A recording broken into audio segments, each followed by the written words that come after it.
히브리서 11장 6절 한 절 말씀을 우리 함께 힘차게 합독하도록 하겠습니다. 믿음이 없이는 하나님을 기쁘게 해드릴 수 없습니다.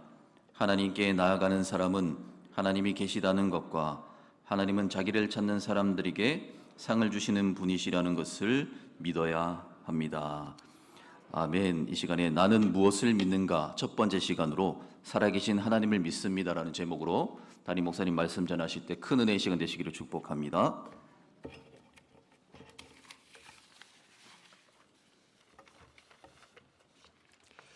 네, 할렐루야. 네.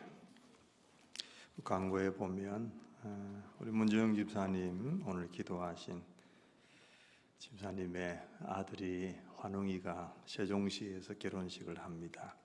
이번 토요일인데 코로나 여파 여러 가지 상황들 때문에 많이는 못 가시지 싶은 생각이 들어서 차도 대절하지 않고 그렇게 그냥 진행이 되고 있습니다. 여러분들 가운데 가실 수 있는 분들 수요일까지 광고 나간 대로 꼭 사무실에 조금 얘기를 해주시면 준비하는 데 조금 도움이 될 것 같고요. 혹시 못 가시더라도 또 가시는 것 이상으로 많이 축복해 주실 수 있도록 그렇게 하시면 감사하겠다 싶은 생각이 마음속에 듭니다. 우리 김 집사님 특송하시는데 마음이 많이 짠합니다. 모친은 모친대로 또 귀가 안 좋으세요. 귀가 안 좋으시다는 게 얼마나 핸디캡인지 저도 가끔씩 그게 참 답답하다는 생각을 참 많이 갖거든요. 몸이 조금 불편하셔도 말이 잘 들리시면 복음 전하기도 쉽고 대화하기도 쉽고 믿음을 이렇게 심어드리는 작업들이 참 쉬울 텐데 그게 참 잘 안 되세요. 그래서 저도 글로 좀 적어드리기도 하고 이렇게 하기도 했습니다만은 우리 할머니가 교회에 오시면 설교도 잘 들리고 이렇게 하면은 본인이 믿음이 있든 없든 와서 앉아 있는 보람이 있으실 텐데 그게 안 되니까 할머니는 할머니대로 싫고 답답하시고 그 마음이 충분히 마음속에 이해가 갑니다. 근데 어쨌든 할머니가 교회에 오시든 못 오시든 그것보다도 집사님하고 권사님이 마음속에 그런 안타깝고 답답한 마음을 가지고 계신다는 게 중요한 것 아닌가. 하나님은 그래요. 우리는 이 방법대로 하나님이 좀 해주시면 좋겠다 기도하지만 하나님이 역사하시는 걸 가만히 보면 내 방법을 쓰시는 것보다 그분의 방법을 쓰실 때가 참 많습니다. 그래서 무슨 방법을 쓰실지는 모르겠지만 기도하고 기다리고 인내하고 있을 때 때가 되면 하나님이 은혜를 반드시 주시리라 그렇게 믿습니다. 그래서 여러분들이 함께 기억하게 하실 때에 좀 기도하시면 좋겠다 그런 생각이 마음에 들고 할머님 성함이 필자연자입니다. 김필연 우리 할머니 꼭 기도해 주시기를 그렇게 부탁을 드리겠습니다. 우리 집사님, 권사님 또 우리 할머니 힘내시라고 한번 가정을 위해서 한번 축복을 받습니다. 오늘 오랜만에 우리 교회에 환영 카드를 내신 분이 계십니다. 오늘 등록하시는데 우리 박미진 성도님이 인도하신 우리 남자친구 우리 김민석 형제님이 우리 교회 오늘 방문을 하셨어요. 지난 금요일 날 그 목장을 제가 갔더니만 그 목장에 참석을 하셔서 이런저런 얘기를 참 많이 나누는데 어릴 적에 어머니 따라서 신앙생활을 잘 하셨다가 청소년기 지나면서 교회를 잠시 떠나 있다가 우리 미진자매 만나가지고 교회로 다시 오시게 그렇게 되셨어요. 보이는 것은 사람의 손길이지만 하나님께서 이분을 인도하신 줄 믿습니다. 한번 손 한번 들어주실래요? 빨간 조끼 튑니다. 박수로 한번 환영하겠습니다. 너는 시냇가에 심은 나무라 축복하겠습니다. 너는 시냇가에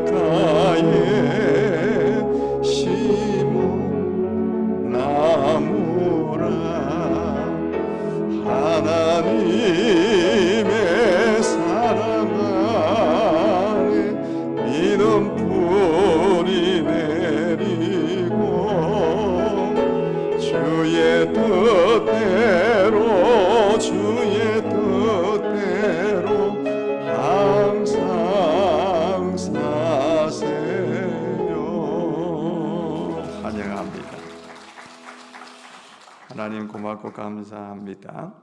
우리 김민지 형제님 어릴 적에 하나님 교회 생활 열심히 하다가 잠시 하나님 품 떠나 있는 듯이 보였지만은 하나님은 절대 이분을 떠나보내지 않으시고 품고 계시다가 때가 되면 하나님이 부르셔서 저희 교회에서 만나게 하신 줄 믿고 감사를 드립니다. 우리의 개인의 역사, 이 우주의 역사까지 주관하시는 하나님이 이분을 기억하고 붙드시고 계시는 줄 믿기 때문에 하나님의 은혜 때문에 저희들이 또 감사를 드립니다. 특별히 하나님 우리 미진자매 만나서 교회까지 이르게 되었습니다. 이분의 마음속에 어릴 적에 믿었던 그 하나님이 새록새록 떠오르고 생각나고 깨달아지게 하시고 또 새로운 믿음으로 잘 단련되어서 이제 하나님 품 떠나지 않고 주님과 함께 동행 동거하는 남은 모든 평생이 될 수 있도록 인도해 주시기를 원합니다. 자비하신 하나님 아버지, 이의 삶과 또 앞날의 모든 일들 복을 더하여 주시고 또 예배에 올 때마다 은혜로운 마음, 옥토 같은 마음 주셔서 은혜 받고 육적으로 살지 않고 영적으로 살아가는 복된 아들이 될 수 있도록 축복하시고 인도하신 우리 미진 자매 위에도 하나님의 은혜를 베푸셔서 두 사람 위에 영육간에 강력한 하나님의 은혜가 임할 수 있도록 주님이 역사하시고 인도하여 주옵소서. 예수님의 이름으로 감사하고 기도드리옵나이다. 아멘. 아멘. 자, 여러분 오늘 설교 제목이 읽어보자 하기에는 좀 애매하죠. 두 가지가 나와 있습니다. 나는 무엇을 믿는가? 그래 놓고 또 살아계신 하나님을 믿습니다. 대답하듯이 그렇게 적어놨습니다. 자, 한번 목사님을 따라하겠습니다. 살아계신 하나님을 믿습니다. 살아계신 하나님을 믿습니다.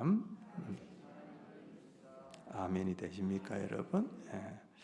오늘부터 사도신경을 가지고 하나씩 풀어서 몇 주간 동안 시리즈로 설교를 해보려고 한번 생각을 합니다. 그런 마음이 든 것은 우리 자녀들 믿음의 기초를 한번 세워주고 싶은 마음이 있었고요. 또 어른들도 믿음의 기초 위에 다시 한번 우리가 서는 게 이 어지러운 세상 가운데 중요하겠다, 이런 생각들이 마음속에 들었기 때문입니다. 우리 2002년 올림픽이 아니라 월드컵을 여러분 기억하실 겁니다.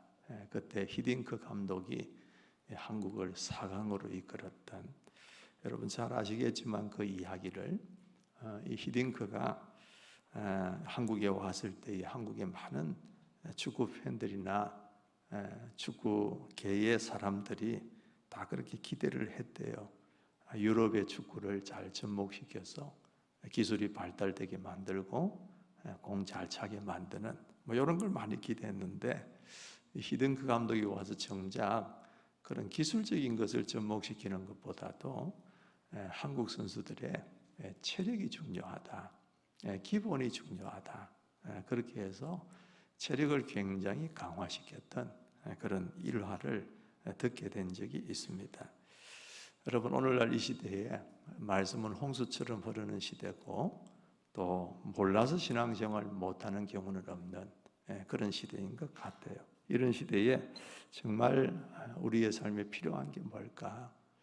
좀 더 나은 말씀, 좀 더 오묘하고 색다르고 독특하고 그런 것도 참 중요하겠지만은 그런 것보다도 우리가 기본적인 신앙을 더 두텁게 기초를 쌓아가는 게 참 중요하지 않겠나, 그런 생각이 마음속에 들었기 때문에 그런 생각을 갖게 되었습니다. 여러분 사도신경이라는 것은 우리에게 굉장히 익숙합니다. 예배를 시작할 때 오늘도 그랬지만 항상 함께 외우다시피 그렇게 하기 때문입니다.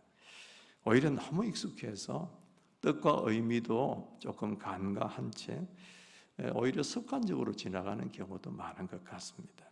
그래서 처음 오시는 분들은 이게 무슨 소위 말하는 경인가, 사도신경, 그러니까 경인가, 그러면서 그냥 외우고 그냥 따라하죠.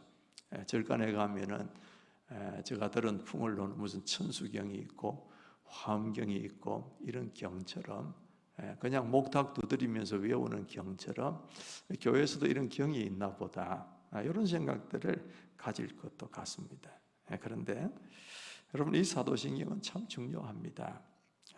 예배 첫머리에 꼭 하고 우리가 지나가는 이유가 있습니다.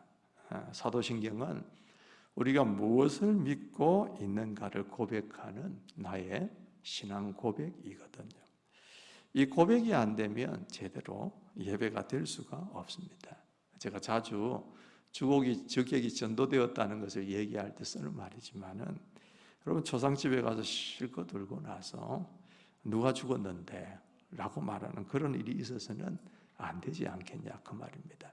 교회 와서 열심히 예배하고 열심히 봉사하고 활동도 하고 교회 생활하는데 우리가 왜 이렇게 하고 있느냐, 우리가 뭘 믿고 있느냐는 본질을 놓치고 그렇게 하고 있다면 그는 언젠가는 바닥을 드러낼 수밖에 없을 것이다, 그런 생각이 마음속에 드는 거예요.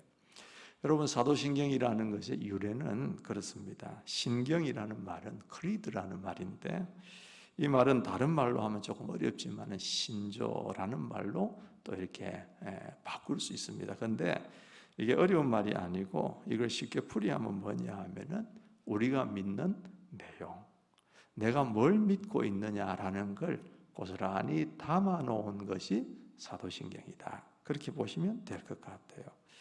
전해져 내려오는 전승에 의하면 12사도가 예루살렘에서 이 사도신경을 함께 작성해서 베드로가 로마로 가져갔다, 뭐 이렇게도 얘기를 합니다. 그런데 이 종교 개혁가였던 마르틴 루터는 또 다른 견해, 좀 다른 말을 해요. 이것은 특정한 사람이 공식적으로 얻어 가지고 작성한 게 아니고 마치 꿀벌들이 갖가지 꽃들로부터 꿀을 모아서 오듯이 사도들의 가르침이 전해져 내려오면서 오묘하게 요약되어진 역사적인 산물이다.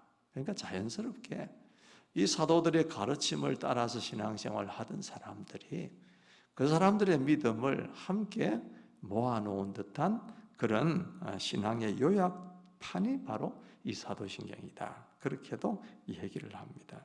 다시 말하면 사도들의 가르침 중에서 엑기스와 같은 가장 중요한 핵심들을 이렇게 모아놓은 것이다라는 뜻에서 사도신경이다, 그렇게 얘기를 하는 거예요. 어쨌든 이 사도신경은 매우 귀한 고백임에 틀림이 없습니다. 여러분, 교회들 가보시면 특별히 이 사도신경으로 신앙을 고백하는 교회들이 대부분입니다만은 그렇지 않은 교회들도 가끔씩 보게 돼요. 의도적으로 사도신경을 배제하는 교회라면 그 교회는 조금 의심해 볼 필요가 있습니다. 여러분들이 어디 이사를 가시게 되어서 다른 교회를 다니시게 될 그런 경우가 생길 때 그 교회를 가서 한번 잘 살펴보세요. 살펴보시면 이 사도신경으로 신앙 고백을 하는 교회가 있고 그렇지 않은 교회가 있을 수 있어요. 그런데 예배의 순서에 사도신경이 꼭 들어가야 되는 건 아니지만, 그래서 그게 빠져 있다면 이해할 수 있지만, 나는 사도신경, 우리 교회는 이거 고백하지 않습니다, 이 신앙이 우리하고는 안 맞습니다라는 얘기거든요. 그러면 그런 교회는 여러분들이 한번 의심해 볼 필요가 있겠다 싶은 생각이 마음속에 드는 것입니다. 여러분, 이 사도신경을 여러분 쭉 한 번씩 듣고 있으면 세 부류의 마음이 들 거예요. 첫째로는 뭐냐 하면 내가 이걸 믿고 있구나, 이런 마음이 드는 분이 계실 겁니다. 이 확신이 다져지는 분이죠. 이 사도신경의 내용이 처음부터 끝까지 믿어지면 여러분들은 어떻게 보면 신앙의 가장 핵심적이고 중요한 것은 다 믿고 있다고 해도 과언이 아닌 겁니다.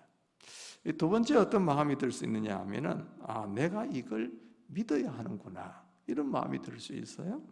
뭘 믿어야 할지 몰랐는데 믿어야 할 내용에 대해서 내가 깨닫게 되어졌다는 얘기가 될 겁니다. 또 한 부류는 이건 믿는데 또 이건 또 안 믿어지네, 이런 분이 계실 거예요. 자기 믿음의 현 주소를 발견하게 되는 것이죠. 여러분, 이 사도신경 강해가 다 마치게 되면 여러분 모두가 다 내가 이걸 다 이제 믿게 되어서 그렇게 믿음의 확신 위에 거하는 여러분들이 되시기를 주님의 이름으로 축복합니다. 특별히 믿음의 기초를 놓는 우리 자녀들, 절대 말씀을 흘려듣지 마세요. 잘 들으세요. 이걸 믿어야 성경 전체를 여러분 믿는 것과 동일한 믿음을 여러분들이 소유하게 되는 것입니다. 여러분, 사도신경의 구조를 보면 이 짧은 말씀이잖아요, 그렇죠? 말씀이라기보다는 내용이잖아요. 그 구조를 보면 이 세 부분으로 간략하게 나눠요. 첫째로는 성부 하나님에 대한 고백입니다. 전능하사 천지를 만드신 하나님 아버지를 내가 믿사오며, 이 하나님에 관한 내용이고요. 두 번째로는 그 외아들 우리 주 예수 그리스도를 믿사오니, 그러면서 심판하러 오실 것까지 얘기하는데, 그거는 이제 성자 예수님에 대한 고백이 될 것 같고요. 그 다음에 성령을 믿사오며 거룩한 공예와 성도가 서로 교통하는 것과, 그러면서 영원히 사는 것을 믿사옵나이다. 이거는 여러분 성령과 더불어 구원에 대한 고백이 되는 것입니다. 뭐 그렇게 복잡한 내용 아니에요. 성부, 성자, 성령, 그리고 우리 구원, 그러면서 아멘 그러잖아요. 이 아멘이라는 말의 뜻은 뭡니까? 진실로, 옳습니다, 그런 뜻이거든요. 이 찬송 부를 때 아멘, 그럼 우리가 은혜가 되면 아멘, 그리고 말씀 들을 때도 아멘. 그런데 이는 다른 말이 아니고 그렇습니다, 옳습니다, 동의합니다, 맞습니다, 그런 뜻이거든요. 그러니까 이 고백을 쭉 하고 나서 마지막에 우리가 아멘 하는 믿음이 있다면 그 믿음 속에 우리가 있다는 증거가 될 것 같아요. 이게 얼마나 귀한 것인가. 여러분, 참고로 여러분이 한 가지 기억하셔야 될 것은, 우리말 사도신경에는 어떻게 기록됩니까? 전능하사 천지를 만드신 하나님 아버지를 내가 믿사오며, 그렇게 되어 있죠. 내가 믿는다는 게 저 끝에 가 있어요.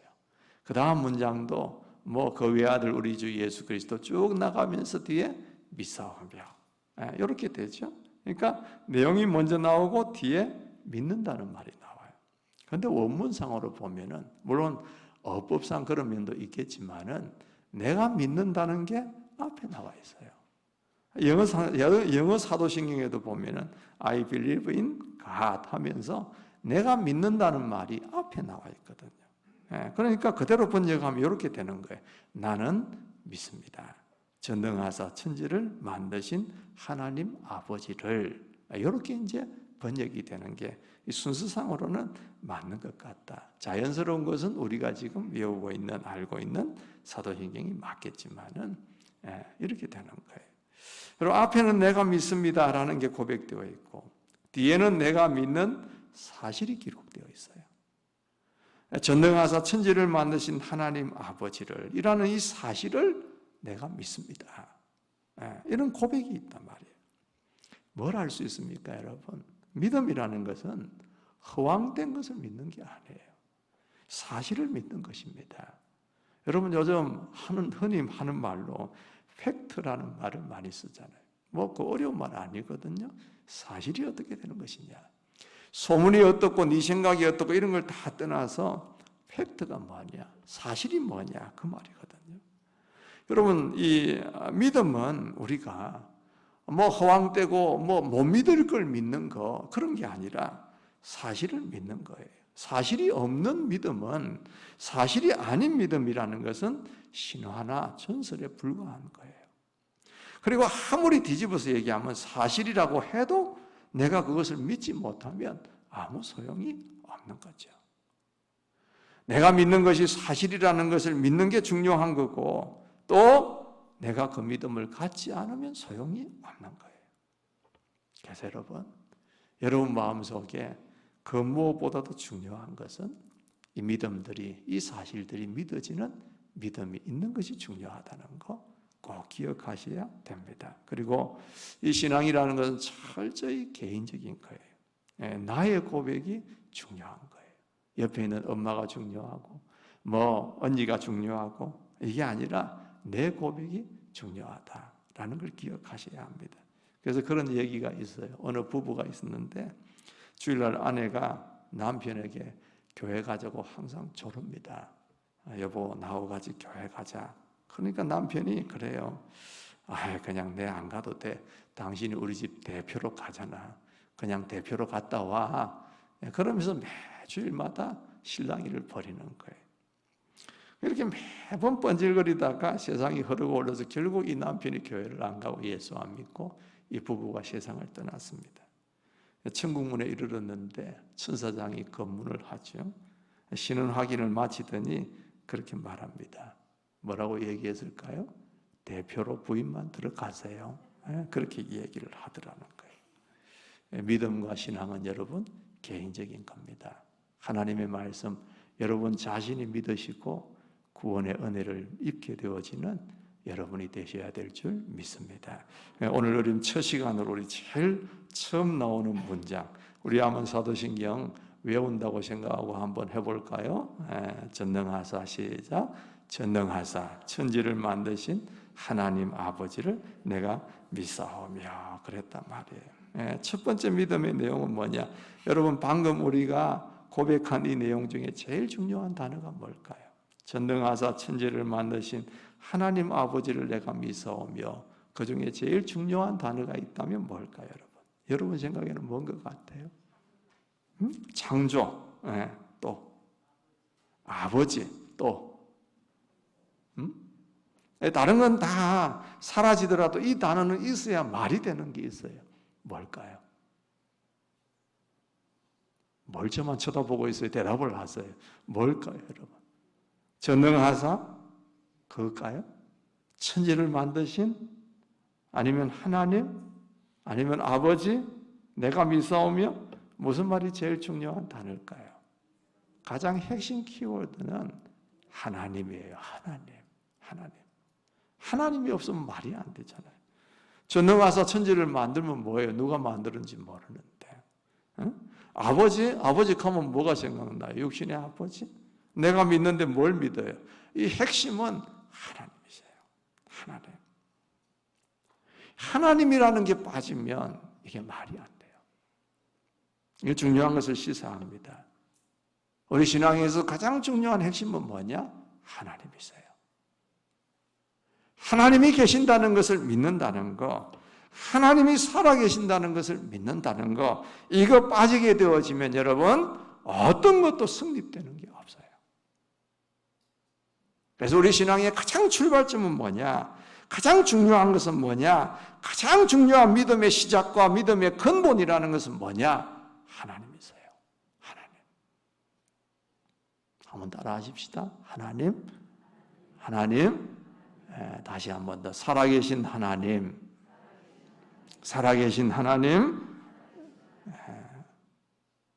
여러분 하나님이 살아계신다는 것이 안 믿어지면 그 다음부터는 아무것도 없어요. 하나님이 살아계신 게 안 믿어지는데 누구에게 예배한다는 말이에요? 하나님이 살아계신 게 안 믿어지는데 누구에게 찬양한다는 말입니까? 하나님이 살아계시는 게 안 믿어지는데 누구를 향하여서 도와달라고 기도합니까? 하나님이 계시는 게 안 믿어지는데 어떻게 뭘 믿으라고 전도를 할 수 있겠어요? 하나님이 안 믿어지면 내가 하나님 앞에 드린다고 하는 예물 누가 받으시겠습니까? 성립이 안 되는 거예요. 그거는 형식적일 뿐입니다. 제가 늘 중요하게 드리는 말씀, 교회 생활은 여러분 교회를 나오면서 시작되지만 신앙생활은 내가 믿는 믿음의 대상이 믿어지는 순간부터 시작되는 거예요. 여러분 처음 교회 나오시는 분들 당황스럽죠. 뭘 해야 되는지 잘 모릅니다. 눈치만 보고 따라합니다. 남들 일어서면 일어서고 앉으면 앉고, 찬송도 모르니까 그냥 입만 괜히 부르는 척하고 아니면 부끄럽게. 참고로 처음 교회 생반 처음 오시는 분이 제일 어려워하시는 게 무슨 시간이냐 물어보면 찬송 부르는 시간이래요. 자기는 전혀 모르는데 열심히 노래를 부르고 있으니까 자기가 뻘쭘하게 서 있어야 되는 게 너무 부끄럽다는 얘기도 하더라고요. 기도를 할 줄 압니까? 성경 어디에 있는지 찾을 줄도 모르고. 그런데 여러분, 그게 익숙해지기 시작하면 자신감이 생기고 어디 가서도 당신의 종교가 뭐냐고 물으면 기독교의 동그라미를 치기 시작하는 거예요. 그러면 이제 마음속에 나도 교인이 되었나 보다, 나도 잘 믿는 신앙인이 됐나 보다, 이런 생각을 하기 쉽다는 거예요. 그런데 여러분, 교회 생활에 익숙해진다는 게 신앙생활이 아니라는 것입니다. 교회 생활은 신앙생활을 돕는 것일 뿐입니다. 교회 생활과 신앙생활은 다른 거예요. 교회 생활을 수십 년 동안 한다고 할지라도 내가 뭘 믿어야 되는지 믿음의 대상이 없으면 그거는 신앙생활로 접어든 게 아닙니다. 신앙생활은 하나님이 살아계신다는 것이 믿어지는 순간부터 시작됩니다. 그래서 하나님이 믿어지니까 하나님께 예배하는 겁니다. 하나님이 믿어지니까 하나님 앞에 기도하는 거고, 하나님이 믿어지니까 감사해서 예물도 드리는 거고, 하나님이 믿어지니까 고마워서 다른 사람에게 하나님을 전하게도 되는 거고, 하나님이 믿어지니까 하나님을 위해서 자신의 몸과 시간과 헌신과 정열을 들여서 봉사도 하게 되는 거예요. 여러분 어떠세요? 참 쉬운 질문 같지만 한편으로는 곰곰이 생각해야 되는 질문 하나 던진다면, 여러분 교회 생활하고 계십니까? 신앙생활하고 계십니까? 손 한번 들어보라고 할까요? 네. 여러분 신앙생활하고 계십니까? 교회 생활하고 계십니까? 하나님을 믿고 하나님 앞에 나와서 삶을 살고 계십니까? 아니면 하나님 없는데 교회만 교인으로 등록해가지고 내가 신앙생활 하는 척 하면서 살고 계시냐 그 말이에요.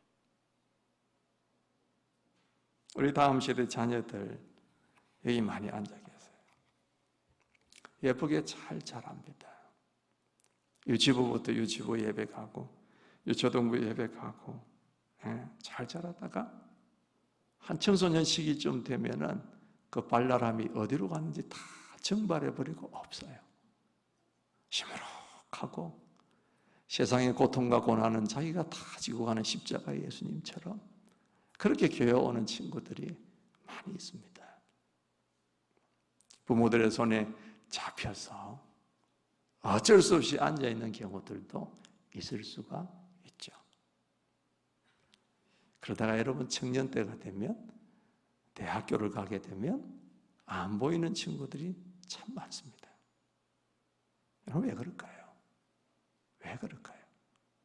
너 주일학교 때 잘 다녔잖아. 저 유초등부 때는 뭐 상도 많이 받고 한 번도 안 빠지고 무슨 찬양팀도 하고 무슨 활동도 하고 뭐 많이 했잖아. 그렇게 착하고 전도도 열심히 하던 친구였잖아. 엄마 말씀도 잘 듣고 신앙적으로도 가정에서 다 정말 모범적인 아이였잖아. 근데 나중에 청년이 되면, 나중에 대학생이 되면 교회를 떠나는 경우들을 많이 보게 되는 거예요. 왜 그럴까요, 여러분? 이게 안 되기 때문이었어요. 하나님이 살아계신다는 그 믿음으로 신앙생활한 게 아니라 분위기에 이끌려서 교회 생활을 했기 때문에 친구 따라 즐거우니까 왔다 갔다 하는 겁니다. 엄마 아버지가 믿었으니까 나도 당연히 그냥 교회를 가는가 봐 그러면서 왔다 갔다 하는 거예요. 분위기에 따라서 은혜 받고 눈물 흘리고 기도하고 그렇게 합니다. 교회 활동이 재미있으면 붙어 있고요, 재미없으면 떠나기 시작해요.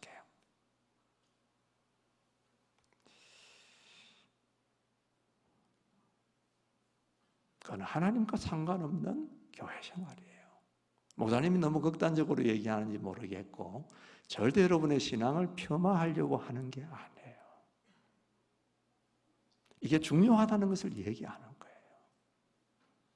우리가 중보기도 하는데 청년들과 우리 아이들을 위해서, 다음 세대를 위해서 기도할 때 들어가 있는 이들이 인격적으로 하나님을 만나게 해주시기를 바랍니다.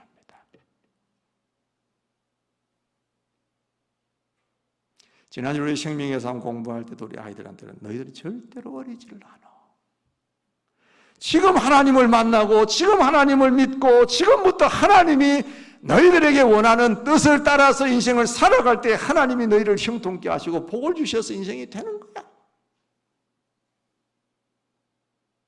여러분 아닙니까? 맞잖아요. 우리 부모가 아이들에게 뭘 신경 써야 돼요? 잘 먹어주고 건강하고 운동시키고 살 빠지게 하고 공부 잘하게 해야 되고 그렇게 수없는 교육을 시키지만 이 아이가 하나님의 말씀대로 자라기 위하여 어떻게 해야 될 것인가에 대하여 여러분이 얼마나 가르쳐주고 있냐 그 말입니다.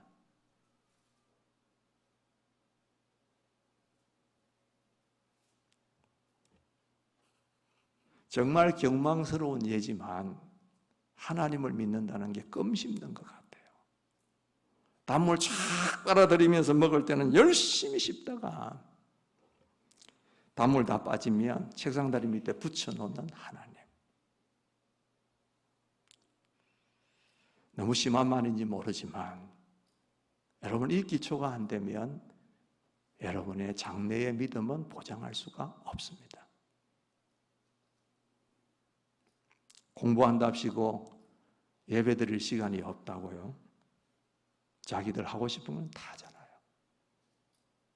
시험 기간이라고 예배에 안 보여요? 그래도 놀 거는 다 놀잖아요. 잘 거 다 자고.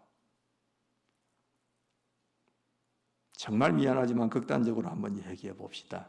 그래서 얼마나 좋은 대학을 들어가셨어요? 질문해 볼게요. 얼마나 괜찮은 직장을 가지고 얼마나 세상 사람들이 보란 듯이 여러분 살고 있냐 그 말이에요. 아니잖아요. 여러분 그런다고 여러분 인생 되는 거 아닙니다. 분명히 얘기하지만 하나님이 여러분들을 되게 하셔야 여러분 인생이 되는 거예요.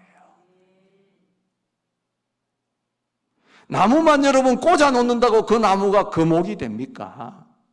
예? 시냇가에 심기어서 그물을 머금게 되어지고 그래야 자라서 거기에서 푸르청청한 잎도 내고 열매도 맺는 거지. 하나님께서 여러분의 삶에 물줄기를 공급해 주셔야 인생이 되는 거지. 맞잖아요.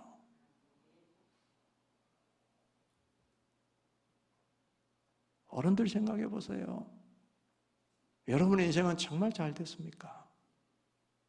정말 복됐습니까? 잘 됐다면 뭐 때문에 잘 됐습니까? 안 됐다면 뭐 때문에 안 됐습니까? 우리 인생을 지고 계시는 것은 하나님 맞잖아요. 그럼 살아계신 하나님을 믿는 게 중요한 거지. 제가 21살 때인가 22살 때인가 그때부터 중등부를 맡아서 중학생들을 가르쳤어요. 단감동, 부산 단감동에 제일 처음 사역지입니다. 신학교 가서. 그중에 아직도 기억에 남는 친구가 있어요. 여자아이인데 중학교 2학년짜리 김진숙이라는 애가 있었어요.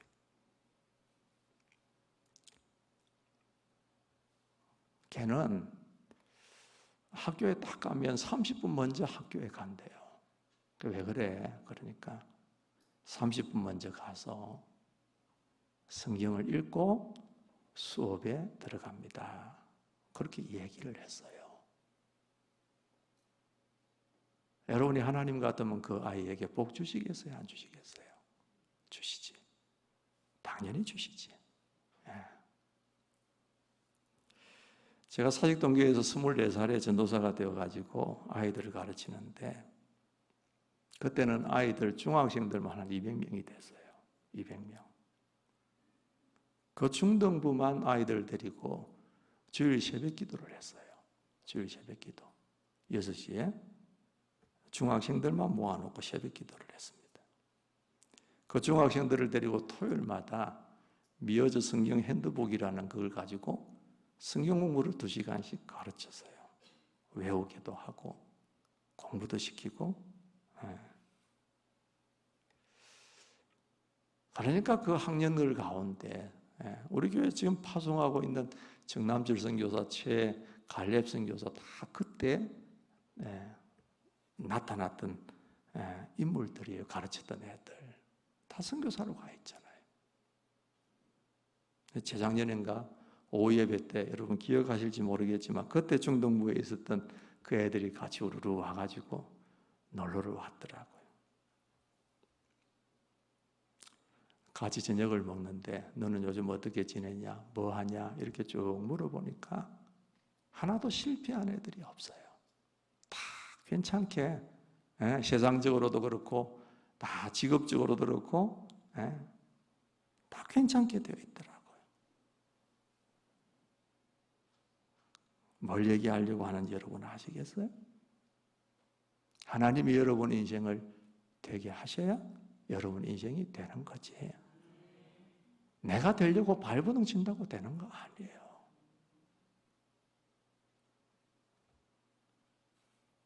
우리 다음 세대 여러분 다시 한번 얘기합니다. 여러분 절대 어리지 않아요. 나 어리니까 목사님 이런 얘기 하지 마세요. 절대 어리지 않아요. 얼마나 영특한데. 우리 시대는 어떤 것들이 이 세상에 얼마나 많고 여러분의 이해의 폭이 넓고 아는 것도 많고 지식도 많고 뭐가 어려요. 지금 하나님이 여러분의 하나님 되셔야 될 줄 믿습니다. 되셔야 돼요. 부모님들 다시 말씀드리지만 정신 차리셔야 돼요. 여러분의 하나님이 있어야 자녀에게도 하나님을 남겨둘 수가 있잖아요. 제가 요즘 고민하고 마음속에 많이 생각하는 게 있어요. 믿음의 전성이라고 얘기했는데 가다 보니까 이게 거꾸로 되는 거야. 이게. 전성할 믿음이 있어야 전성이 되지. 가정에서 부모가 아이들을 데려놓고 기도 한번 하자 하는 소리도 못할 만큼인데 아이들을 데리고 한 주 왔다 오늘 어떤 일이 있었냐라고 오늘 주일을 지나면서 너는 무슨 생각을 했니라고 말을 붙여볼 만한 가정 목장 모임도 하나 못할 만큼의 영적 권위가 없는 부모들인데 그 부모 밑에 무슨 영적 전성이 있겠냐고 말이에요.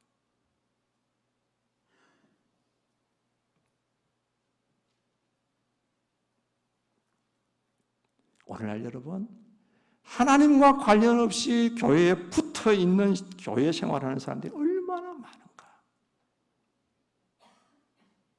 여러분을 나무라고 뭐라 하려고 하는 게 아니에요. 우리가 기본적인 이 하나님의 살아계심에 대한 믿음이 없으면 다른 어떤 것도 이루어질 수 없다는 것. 그는 종교 생활일 뿐이고 교회 생활일 뿐이라는 걸 여러분 마음속에 기억하셔야 돼요. 학교에서는 여러분 수업 몇 시간 들어요? 40분 듣잖아요. 중고등부 올라가면 아마 50분? 45분 그런가요? 근데 왜 설교는 30분짜리를 못 들어? 들어야 돼요. 1시간짜리라도 더 들어야 돼요. 아멘 하십시다 여러분. 기분 나쁘게 하려고 하는 거 아니라 들어야 돼요. 따라해 보십시다. 들어야 삽니다. 들어야 삽니다. 잘 들으세요. 적고 또 적고 이해가 안 가면 퀴즈 시간에 또 듣고 주중에 또 동영상 보면서 듣고 관심의 문제지 그거는 여러분 어려워서 못 듣는 게 아니에요. 여러분 이게 다 어디에서 일어나는 문제인가? 신앙생활이 아니라 교회 생활만 했기 때문에 교회는 그럭저럭 붙어 있는데 살아계신 하나님을 믿는 믿음이 없잖아요.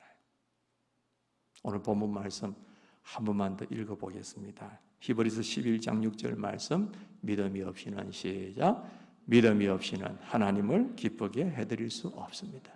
하나님께 나아가는 사람은 하나님이 계시다는 것과 됐습니다. 그까지만 기쁘게 해드릴 수가 믿음이 없으면 없는데 하나님께 나아가는 사람은 뭘 믿어야 돼? 하나님이 계신다는 것부터 믿어야 돼요. 왜 하나님의 존재를 못 믿습니까, 여러분? 안 보이니까. 어느 중학교 생물 시간에 이런 일이 있었대요.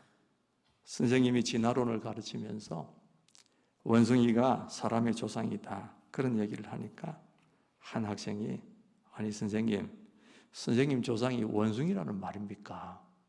물었어요. 그러니까 선생님이 그런 셈이지.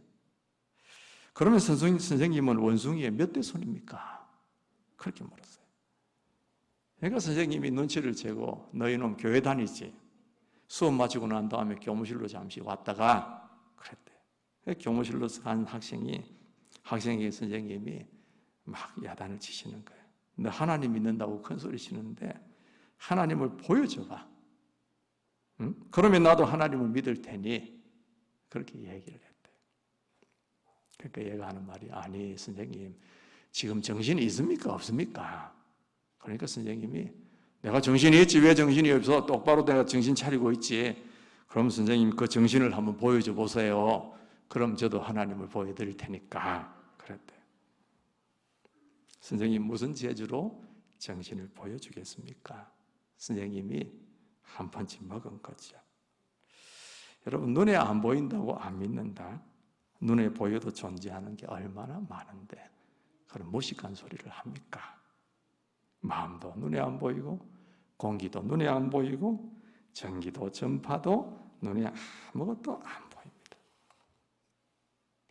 여러분이 안 보여서 못 믿겠다고 모두 거리에 나가서 데모를 한다 해도 하나님은 계십니다.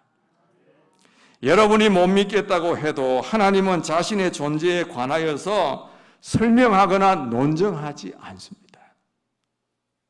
제발 좀 믿어 나 여기 있잖아. 여러분 부모가 아이에게 내가 네 아빠야 봐라 눈도 닮았고 코도 닮았지 않아 발가락 특히 봐 쏙 닮지 않았냐 새끼 발가락은 아주 그냥 빼다 박은 것 같아 그러니까 내가 너의 아버지니까 제발 좀 믿어. 그런 아빠 있습니까? 없어요. 하나님은 그냥 선언하고 가시는 거예요.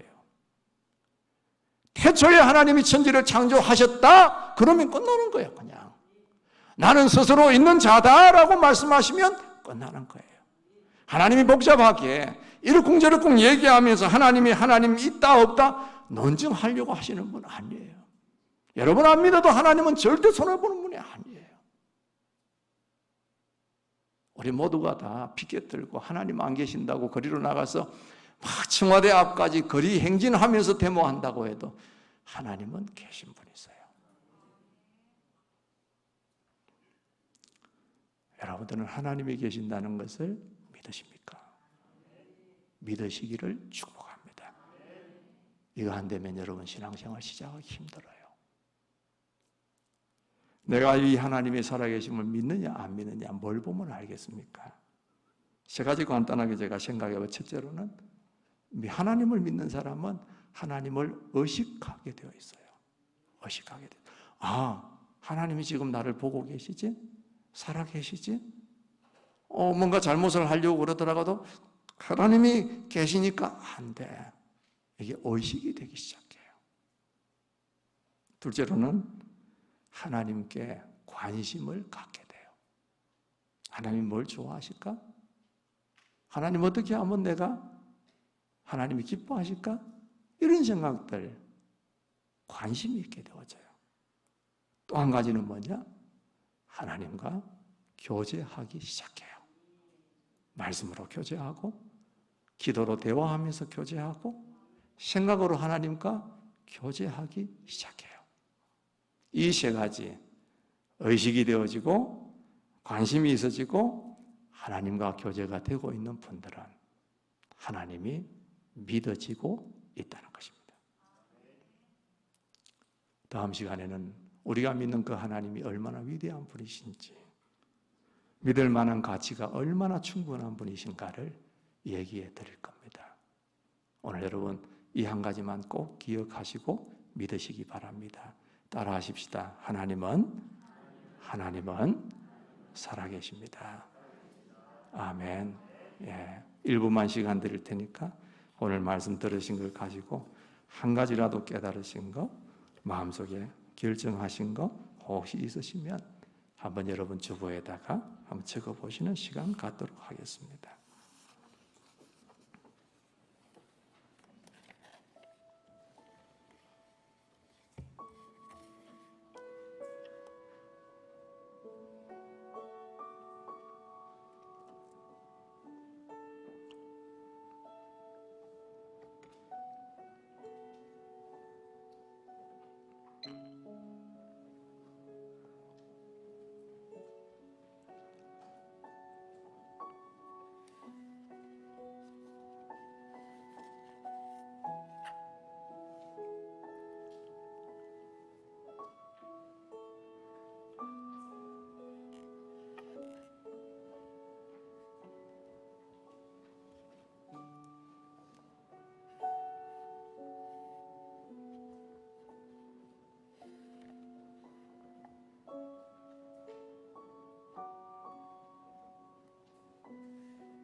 네, 같이 한번 1분만 기도하겠습니다. 여러분 자녀들을 위해서 부모님들, 우리 선생님들도 또 우리 어르신들도 좀 기도해 주시기를 바라고, 정말 하나님 내 삶이 교회 생활이 아니라 신앙생활 될 수 있도록 도와주시고, 하나님을 의식하고 또 하나님께 관심을 두고, 그리고 하나님과 교제하는 우리의 삶이 되게 해달라고, 진짜 하나님이 내 삶에 살아계시고 역사하시고 내가 믿고 있는 분으로 그렇게 신앙생활을 하게 해달라고, 하나님은 하나님이고 나는 나고, 교회에서만 하나님이고 세상에 나가면 나만 살아가는 그런 사람 좀 안 되게 하나님 도와달라고, 하나님이 안 믿어지는 분들은 하나님 믿게 해달라고, 그렇게 한번 한 1분만 간단하게 합심해서 소리내어 기도하겠습니다. 기도하십시다. 좋으신 우리 하나님 아버지, 은혜와 사랑을 고맙고 감사합니다.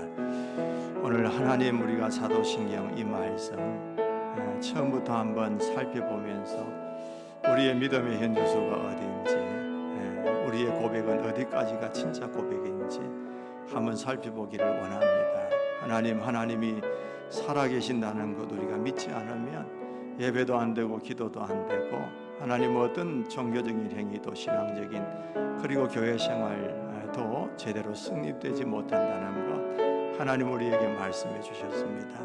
자비하신 하나님, 정말 이 중요한 것 놓치지 않게 하시고 우리가 믿음을 가지고 살아갈 수 있도록 도와주시고, 우리가 하나님을 의식하며 살게 하시며 하나님께 관심을 두고 살게 하시고 하나님과 교제하며 살아가는 저희들이 될 수 있도록 주님 도와주시며, 우리 다음 세대에 많이 축복해 주셔서 주님 교회 생활에서 거치다가 세상으로 흘러들어가는 아이들이 아니라 하나님 제대로 믿고 살아가면서 어떤 경우에도 어떤 시절이 와도 끝까지 주님 붙들고 살아갈 수 있는 믿음의 아이들 되게 하여 주옵소서.